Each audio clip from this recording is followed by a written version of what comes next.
Logistics are the key to understanding war. No military operation, after all, can be completed without having your soldiers fed, giving them a place to sleep, rearming and resupplying them. But every era of history has its own challenges. Last time, we spent some time understanding logistics in the Roman world, a civilization that made logistics one of their best weapons. Today, while maintaining our focus on general logistics, we're going to move on to an era where the structures created by the Romans crumbled to the ground. While historians rightfully refuse the characterization of the Middle Ages as the Dark Ages, that remains true for logistics. So without further ado, let's see what the kingdoms of the Middle Ages did to overcome the terrible challenges that came after the fall of the Roman imperial infrastructure.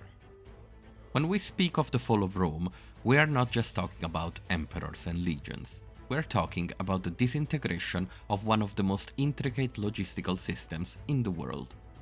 And it didn't vanish all at once. It unraveled gradually, violently, and unevenly. What the West lost was not just power, but process. Roads fell silent. Storehouses rotted. Bureaucrats vanished. What remained was the husk of an empire that had once fed armies across 3 continents. In the late 4th century, the Western Empire still clung to its infrastructure. Ammianus Marcellinus, writing in the 70s of the 4th century AD, describes legions moving across paved roads, requisitioning supplies through state officials. The cursus publicus, Rome's imperial courier and transport system, was still functioning, strained but alive. But even as he wrote, the system was splintering. When Alaric invaded Italy in 401, he found a state that could barely summon its own forces, let alone provision them. By the time he sacked Rome in 410, the city's logistical arteries, grain shipments from Africa, organized food distribution, and the Annona, had already withered. Now, while the sack was terrible, the real terror wasn't the battle, it was starvation.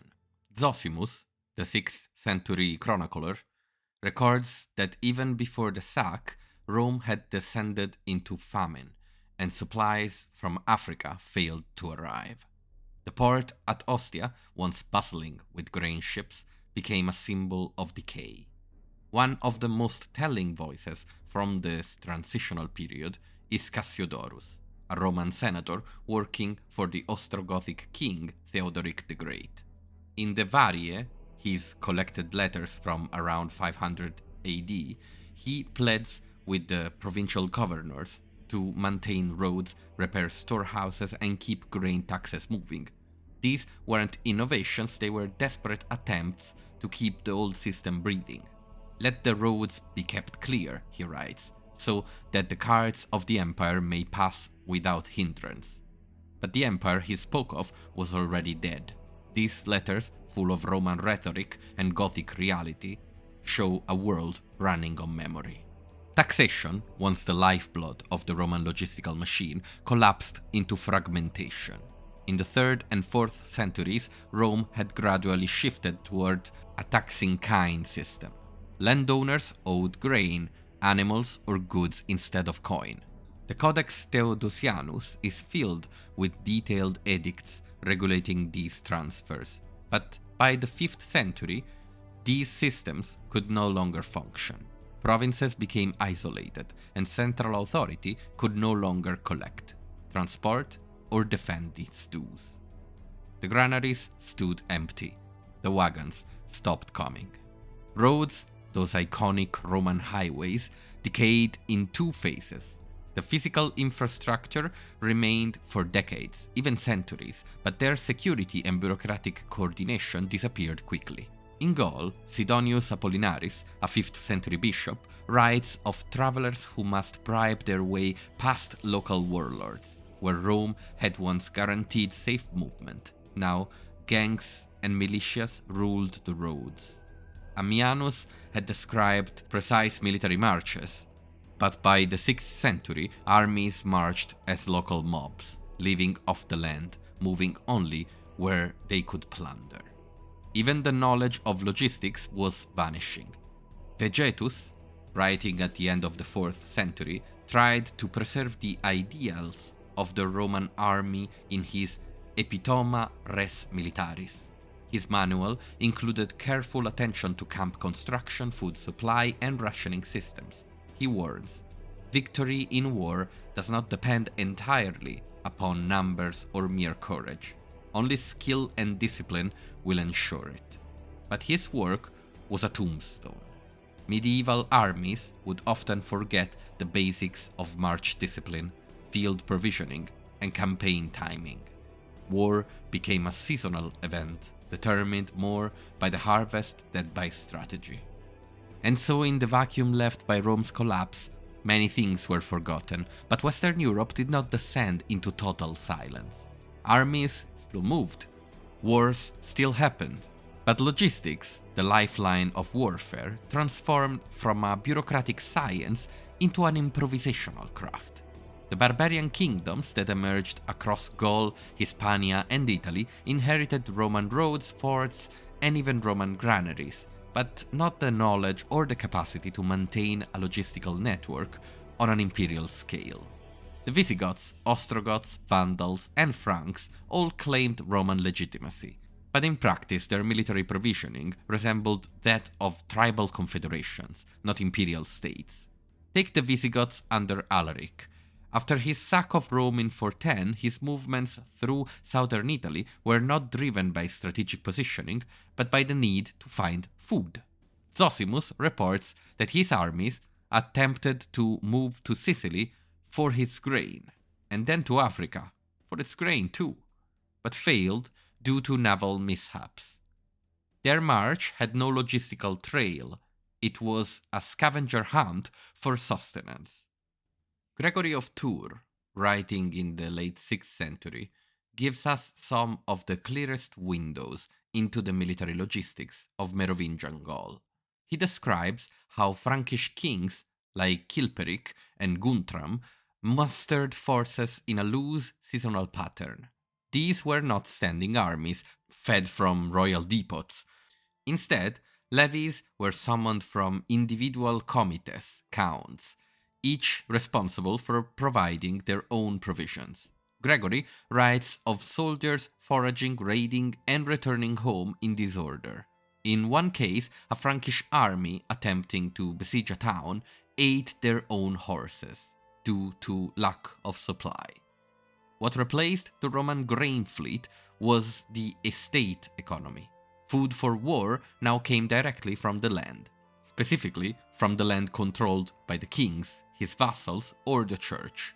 Monasteries, weirdly, played an outsized role in this new logistical model. They were the only institutions with the surplus, literacy, and organization to support sustained provisioning.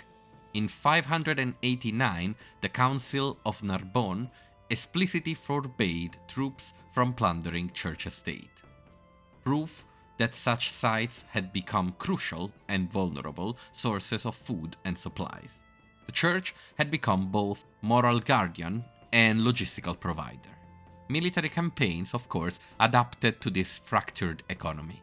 The Gothic warlords who ruled Italy, such as Theodoric and later Totila, made use of fortified cities and mobile horse-based raiding, but rarely attempted long-distance operations.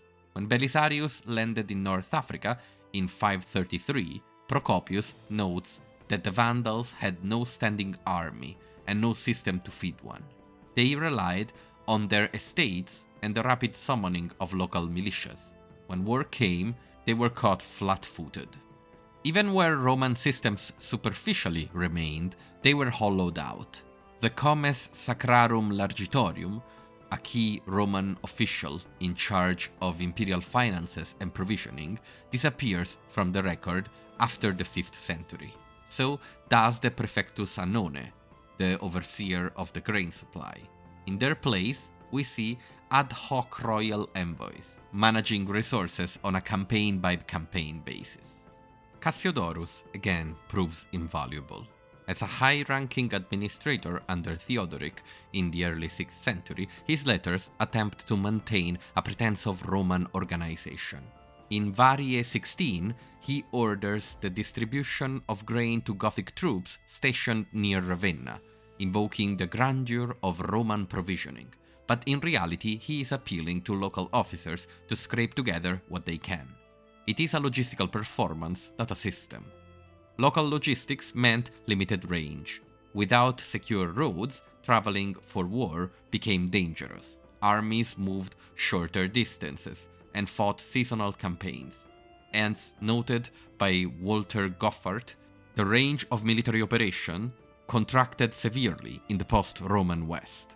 Armies could no longer rely on depots or transports to keep them fed. War became a matter of local dominance, not imperial projection, and that explains a lot about what happens. Smaller forces could have a larger impact since other large forces had difficulties acting and reacting on long-range threats. Even coinage, once essential to paying and provisioning troops, fell into disuse. The Merovingian kings minted gold coins sporadically, but much provisioning was done through bannum, the right to requisition supplies directly. This right was often abused. One capitulary of Clothar II warns officials not to consume the peasantry food under the pretext of military needs. By the 7th century, even the memory of systematic logistics had begun to fade in some regions. In Britain, after the Roman withdrawal around 410, there are no written military sources for nearly 2 centuries. Archaeological evidence suggests hill-fort-based defenses, with little sign of organized resupply. Warfare was local, raiding-based and driven by immediate needs. Improvisation became the rule. Armies relied on what they could carry, what they could steal, or what their lords could extract from their own lands. Where Roman logistics had been centralized, abstract, and scalable, early medieval logistics were personal, tangible, and short-term. A lord power was measured not just by its warriors, but by his barns. The result was a dramatic constraint on military ambition. No Merovingian king attempted to conquer distant lands. No post-Roman Italian warlord tried to march on Constantinople. Campaigns were limited by rivers, forests, harvests, and hunger. And yet, this was not the end of logistics. It was a reinvention, a survival through patchwork and plunder, a period when war moved not on roads but on memory, and where the ghost of Roman supply still lingered, just out of reach. So we're looking at a world that knows it has decayed, but some, especially the new players coming into the game in the Middle Ages, knew how to make use of this new situation. The clearest and most iconic example of this is the Viking Age. Starting in the late 8th century, Scandinavian warriors launched raids across Britain, Ireland, Francia, and beyond. Not merely for glory, but for supply and sustenance. The Anglo-Saxon Chronicle records that the first major Viking raid on Lindsfarne in 793 with shock. In this year came dreadful forewarnings over the land of the Northumbrians, and the ravaging of heathen men miserably destroyed God's church. But what began as an isolated coastal raid soon became sustained logistical operations. These early Viking expeditions were mobile, waterborne, and light, ideal for rapid movement and local provisioning. Ships could carry warriors and the loot or the food they needed to return. The longship itself was a logistical revolution, fast, shallow drafted, and able to sail up rivers like the Seine and the Thames. Carolingian sources show that Vikings often overwintered in fortified camps, long ports in Irish sources, and these became staging grounds for inland raids. In Ireland, the Annals of Ulster mention the long fort at Dublin as early as 841. Charlemagne and his successors were forced to adapt. They couldn't outmaneuver the mobility of Viking fleets, so they began building fortified bridges and garrisons across major rivers, defensive logistics, aimed at denying raiders access to key nodes. Charles the Bold Capitulary of Pitres in 864 gives explicit orders on the construction of fortified bridges and the raising of local levies to resist Viking encampments. It was the first major attempt to clog the arteries of raiding logistics. But in truth, the Vikings were not alone in this logistical economy of plunder. Earlier, the Irish petty kings operated under a similar model.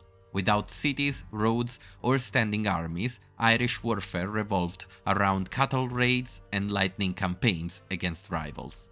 In Anglo-Saxon England, warfare in the 7th and 8th centuries was also dependent on the local acquisition of resources. Bede recounts how King Edwin of Northumbria provided safe passage for merchants, indicating that roads were still usable. But he also notes that armies operated within limited territorial bounds. The so-called heptecracy, the triad of Mercia, Wessex and Northumbria, fought seasonal wars based on the harvest cycle. Armies would march after spring planting and return before the autumn harvest. Why? Because the soldiers were also the farmers. In some areas, raiding became institutionalized. The Welsh concept of Whewell's law allowed kings to demand guest rights from their subjects, essentially legalized requisitioning. If an army passed through your land, you fed it. If you didn't, it took what it needed. Over time, this blurred the line between state supply and warband looting. What makes early medieval raiding logistics distinct is the marriage of mobility, violence, and necessity. Without a bureaucracy to calculate rations, plan depots, or dispatch grain fleets, commanders fell back on the simplest of truth. What you need, you take. But this created a paradox.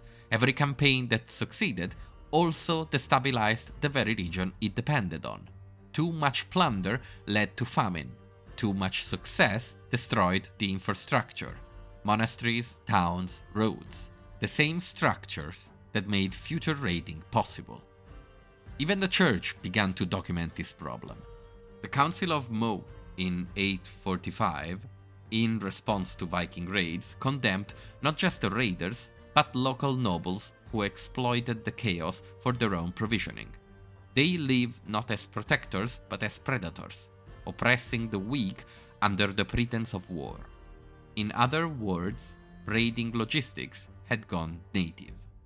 Now, this all worked for many, but beginning in the late 8th century, the Carolingians made the first serious attempts to rebuild some of the logistical frameworks that had once supported imperial campaigns.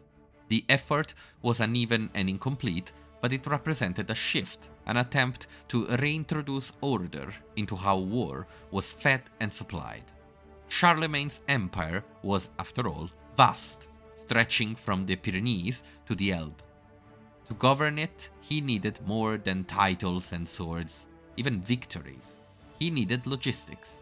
As early as 7079, we find indications that the Carolingians were thinking strategically about how to move men and material. In the Capitulare de Villis, a kind of royal estate management guide likely compiled in the late 8th century, Charlemagne sets forth detailed instructions for provisioning royal domains. This was precise down to how many pots, horses, or bushes of grain should be kept on hand. It is not a military manual per se, but a logistical foundation that would become useful for military operations. The Capitulare commands, for example, that every royal estate should maintain adequate stocks of bacon, salt, honey, flour, and beer. It also required that tools be available for wagons and carts. These instructions were more than economic, they were designed to ensure that the royal court, which was always moving, and its military retainers could be fed and equipped on the move. When Charlemagne launched his campaign against the Saxons, he did so with calculated mix of forced requisition, ecclesiastical support, and royal estate provisioning. The campaign of 782 involved crossing the Weser River and building a temporary camp before winter, logistically demanding even by Roman standards. According to Einhard, Charlemagne had food transported up the rivers using both carts and boats, and arranged to gather supplies en route through allied monasteries and landowners. This use of pre-arranged provisioning stops was a major shift. It meant planning, coordination, and the reactivation of infrastructure. Carolingian armies moved slower than the Roman legions, but they began to move with purpose. It was a new way of provisioning.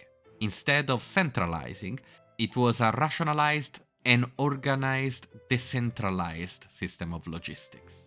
The Carolingians also innovated by making military service conditional on one's ability to equip and provision oneself. The Capitulary of Herstal, 779, required that free men who owned a certain amount of land provide a horse, armor, and supplies when called to serve. For those of lesser means, group conscription was allowed. 3 landowners might together send 1 fully equipped soldier. This created a logistical hierarchy. Wealthier landowners could serve longer. In 808, when Charlemagne prepared for renewed warfare against the Danes, we find detailed orders for building bridges and roads north of the Elbe.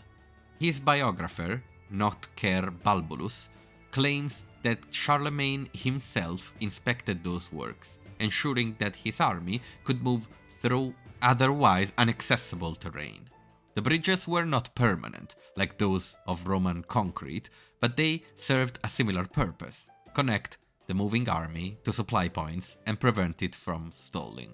On rivers, Carolingian supply chains used flat-bottomed boats called naves, especially in the Seine and the Meuse basins. In the case of the Spanish March, where Frankish armies were dispatched to defend the Pyrenees against Muslim incursions, supplies were hauled over mountainous terrain with ox-drawn carts. It was slow, but it was managed through fortified outposts known as marcae, which doubled as supply depots and defensive stations. However, even if they rebuilt the provisioning model, the Carolingians could not replicate Rome's logistical discipline. Campaigns were brief, around 60 to 90 days, limited not by the enemy resistance, but by how long food could last. There was also no central magister militum, an overseer for the supply system. Each count, abbot, or bishop was responsible for organizing the supplies from his own region. Decentralized. It worked, but also it wasn't a resistant system. Any kind of problem along the way, every time there was 1 or 2 counts or bishops that wouldn't really work together with the others, the entire system could just stop working. The system worked for a while. Under Louis the Pious and Charles the Bold, its weaknesses became apparent, without the strong leadership of Charlemagne especially. Civil wars shattered coordination. Viking raids disrupted supply routes. In 885, during the siege of Paris, Charles the Fat had to sail grain up to the Seine and bribe the Vikings to leave. There was no Carolingian army ready to supply itself in the field. Still, there's credit to be given to the Carolingians, the first ones to rebuild logistics in the West. With the fall of the Carolingian Empire, Europe entered its true feudal times. Now, feudalism, as we know it from the history books from high school, never truly existed. It was never that simple. The high vassal with the lower vassal under it. It was always far more complicated. Even in the Carolingian Empire, you had the counts, the marks, the duchies, all different types of territories with different characteristics, with the marches positioned more on the borders, while the duchies usually held some kind of ethnical uniformity, like the Duchy of Normandy. By the 12th and 13th centuries, the battlefield was finally changing. So too were the armies. As European monarchies began consolidating their power, the logistics of war followed suit. The era of petty feudal skirmishes gave way to planned campaigns again, with written orders, financial systems, and even bureaucratic infrastructure. This was the age of royal chanceries, royal treasuries, and a growing awareness that logistics was not merely a question of survival, but of strategy.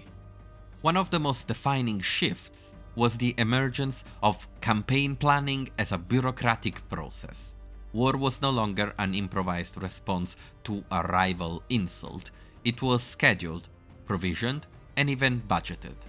In England, the exchequer, first formally described in the Dialogus de Scaccario in 1179, evolved into a central node of royal finance. This institution kept track of taxes, but also of debts owed to the crown. By King Henry II's reign, between 1154 and 1189, it was possible to raise armies using money paid in lieu of service, meaning professional soldiers were back on the table. During Richard the Lionheart's preparation for the Third Crusade, the Royal Wardrobe, a fiscal and logistical office, not a closet, tracked the purchase of war material. Roger of Howden reports that the king stockpiled wheat, salted pork, oats, iron, and crossbow bolts at Southampton before sailing in 1190. The operation was state-run logistics on a scale not seen since the late Roman period.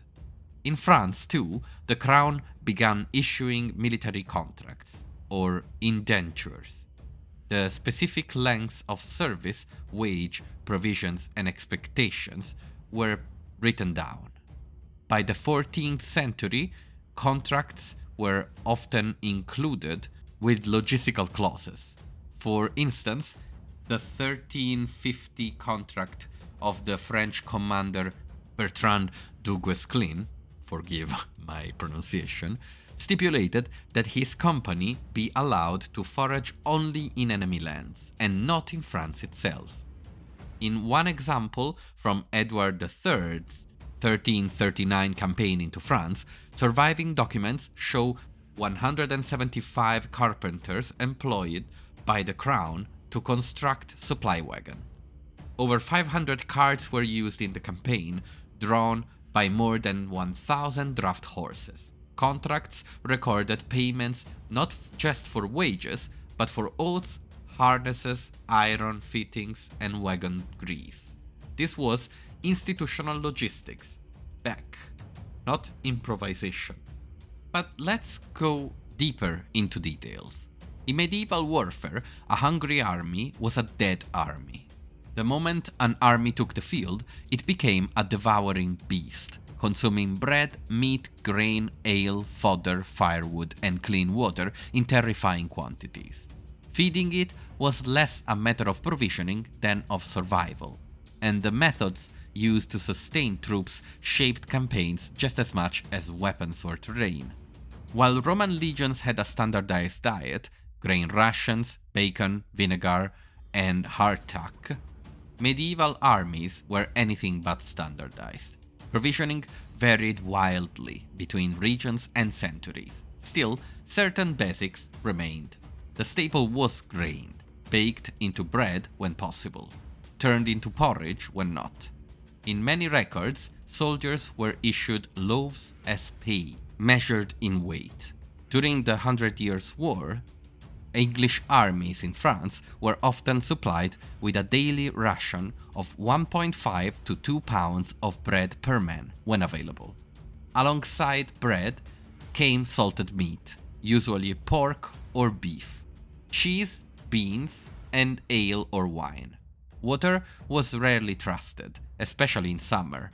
ale, even weak small beer, helped reduce the risk of dysentery. For mounted troops, fodder for horses was critical. During Edward I's campaign in Wales, the army records show that for every 100 men, there might be 200 horses, requiring tons of hay and oats every day.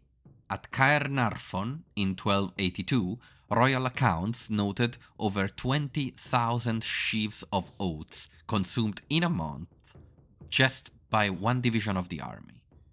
When no friendly supplies existed, or when the enemy's land offered better food, armies turned to pillage.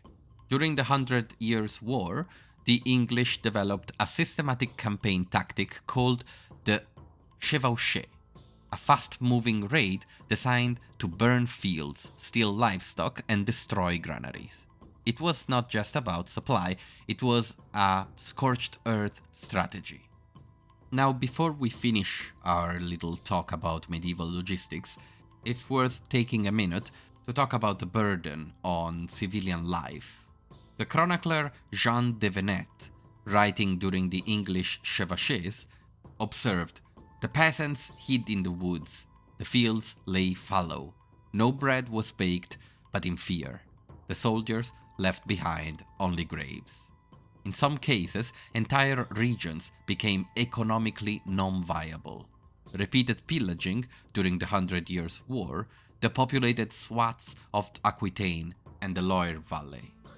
Tax revenues collapsed, and noble estates failed to recover for generations.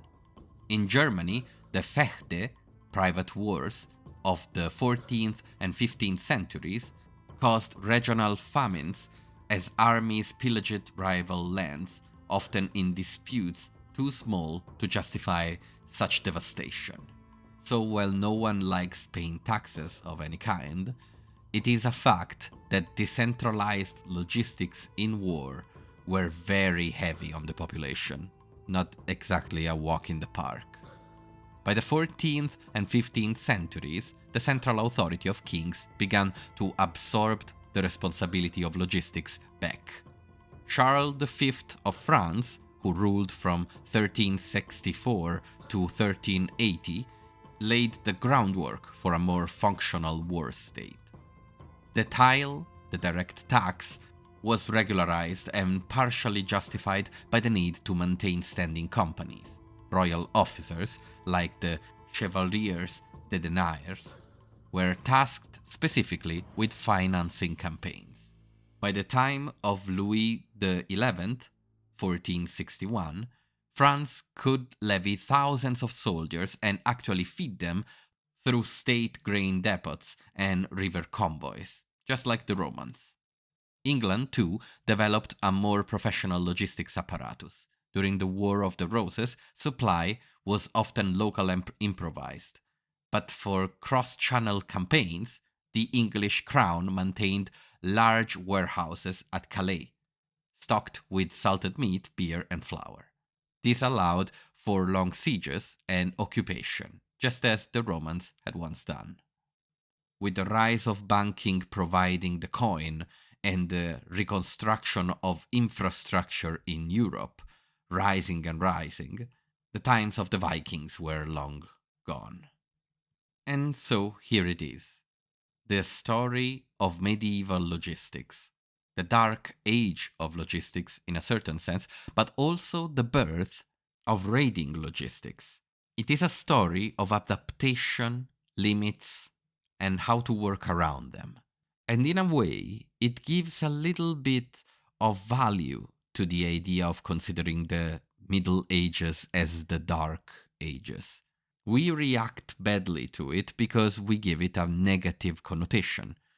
And yet, if we divide the human experience in sections, using logistics as one, in some cases there are dark ages. There are situations where we fall from grace and we need to crawl back up. And through this crawl, humanity finds innovative ways to exist, coexist, and kill each other.